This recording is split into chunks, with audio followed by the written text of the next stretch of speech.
Masha Gessen's The Future is History is a profound and unsettling journey into the soul of post-Soviet Russia, explaining how a nation that glimpsed freedom after the collapse of the USSR ultimately chose a path of repression and authoritarian control. The narrative unfolds not as a dry political history, but through the deeply personal lives of several Russians born as the Soviet Union was dying. Their hopes, traumas, and disillusionments become the lens through which we witness a society's tragic reversal. The story begins in the late Soviet period, a time when disciplines essential for understanding the self, like psychology and sociology, had been systematically eradicated by the state. The Soviet project aimed to create a new kind of person, the Homo Sovieticus, who derived identity entirely from the collective and viewed introspection as a threat. When Mikhail Gorbachev's reforms of perestroika and glasnost cracked the system open in the 1980s, Russian society was psychologically unequipped for the sudden burden of individuality and choice. There was no language for the self, no framework to process the coming chaos. As the Communist Party imploded and Boris Yeltsin took power, the 1990s became a period of terrifying, exhilarating, and brutal transformation.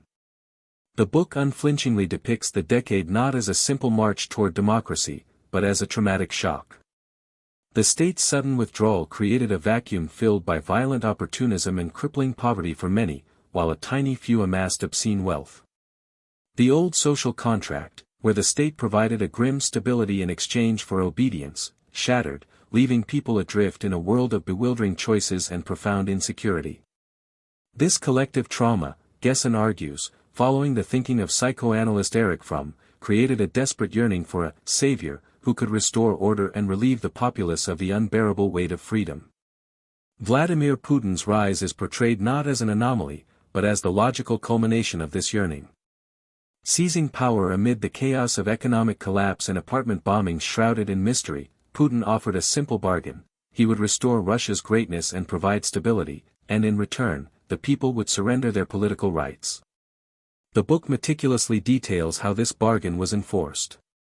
Independent media was silenced, political opposition was marginalized or murdered, and a new ideology, blending Soviet nostalgia, orthodox conservatism, and imperial ambition, was constructed to replace the void left by communism.